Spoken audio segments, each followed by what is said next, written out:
and welcome to York News, a brief look at what's new and what's happening in York County. I'm Gail Whitaker. Coming up on this edition of York News,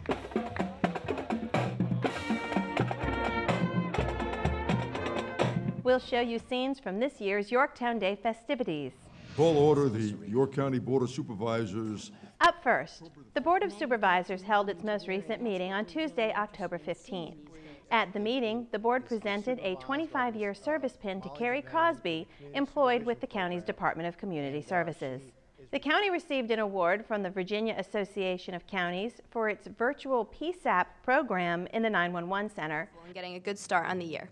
Followed by updates from the York County Youth Commission. We also have approximately 90 private companies throughout Hampton Roads. And the Hampton Roads Economic Development Alliance. The board approved the 3 public hearing items on the agenda.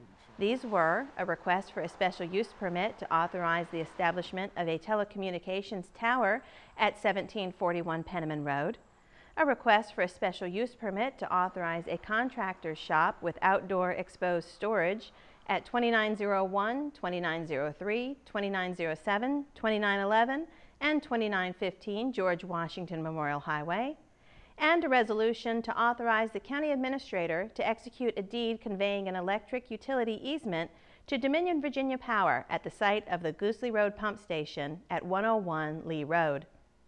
The board also approved all items on the consent calendar, including minutes of a previous meeting, purchase authorization for the Yorktown Library roof replacement project, the extension of the county's sanitary sewer system to Patrick's Creek Estates, the video services agreement between the county and the school board, participation in community investment services programs of the Federal Home Loan Bank of Atlanta, and sponsorship of an amendment to the county code to include places of worship as a land use which may utilize electronic changeable message signs.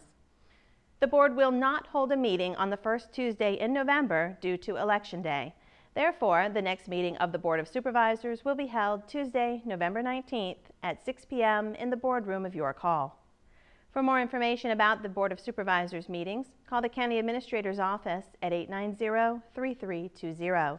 The board's complete agenda, including all supporting materials, is also available on the county's website at www.yorkcounty.gov. Board of Supervisors meetings are retelecast on WYCG TV on Wednesday, Thursday, and Friday at 11 a.m., 7 p.m., and 11 p.m., and Saturday and Sunday at 3 p.m. Programs scheduled for 6 p.m. on the board's meeting dates will be preempted by the live meeting. Again, it's a power dump. You're going to get a lot of good information. Meetings are also available both live and on demand on the web. WYCG TV programming on the web may be reached by logging on to the county's website and then selecting WYCG on the home page. Yeah, at least it's not raining. Election Day is Tuesday, November 5th. Polls will be open from 6 a.m. to 7 p.m. Voters will be electing a governor, lieutenant governor, attorney general, and member of the House of Delegates. For more information about Election Day, call the registrar's office at 890-3440. The Planning Commission will hold its next meeting on Wednesday, November 13th at 7 p.m. in the boardroom of York Hall. There are 2 applications on the agenda. Application PD 36-13 is a request to amend the conditions of approval to the Reserve at Williamsburg Plan Development by modifying the requirement that the property shall be developed and operated as age-restricted senior housing and that no resident of any of the units in the development shall be under the age of 19. The applicant is requesting to remove this requirement from future phases of the project while retaining it for the existing Verena apartment complex. The properties are zoned planned development residential, and the comprehensive plan designates this area as multifamily residential. And application number PD 37-13 is a request to amend the York County zoning map by reclassifying land located at 900 Marquee Parkway for the purpose of developing 650 dwelling units at a gross density of 6.46 units per acre. The applicant proposes a mix of housing unit types to include single-family detached units, townhouses, and apartment units. The comprehensive plan designates this area as economic opportunity with a mixed-use overlay designation. These applications are on file in the Planning Division office where they are available for review by the public. The Planning Division office is located in the County Administration Center at 224 Ballard Street in historic Yorktown. Hours of operation are 8:15 to 5, Monday through Friday.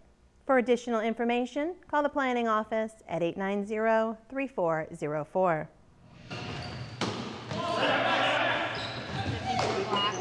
Registration for York County's Winter Youth Basketball program will be open Monday, October 21st through Friday, November 1st.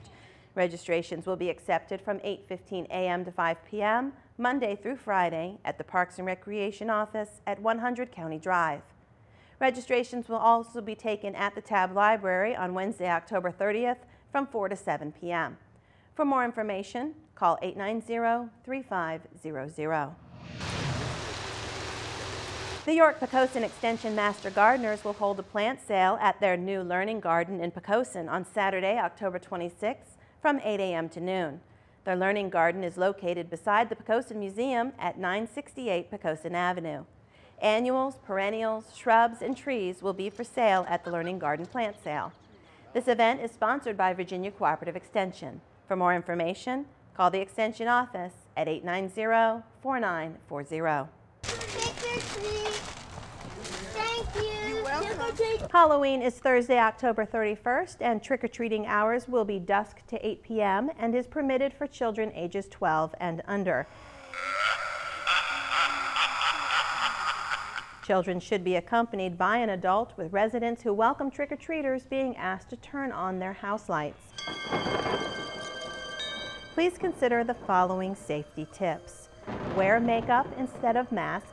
Make sure costumes and shoes fit properly and are flame retardant or flame resistant. Carry a flashlight or light stick and obey traffic laws. Do not allow children to accept unwrapped candy, and check all treats before allowing children to eat them. Keep all doors and windows clear of decorations so that nothing blocks escape routes. And if your child is attending a party at someone else's house, instruct them to locate the exits and plan how they would get out in an emergency. Daylight savings time ends Sunday, November 3rd, and the York County Department of Fire and Life Safety would like to remind you that when you change your clocks, take time to change and test the batteries in your smoke alarms and carbon monoxide detectors. This is also an excellent opportunity to review and practice your family escape plan.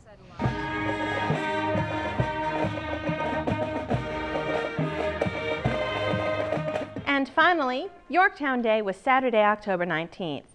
Our videographer Seth Robinson was in historic Yorktown to film many of the events taking place to celebrate the victory at Yorktown. As we close this edition of York News, please enjoy the scenes from that day.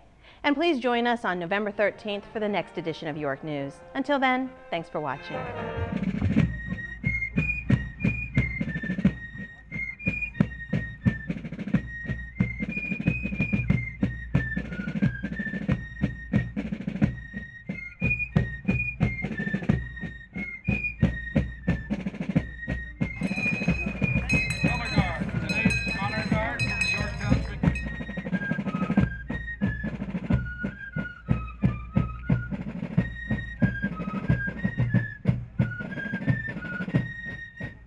Is reflected on this monument to victory and alliance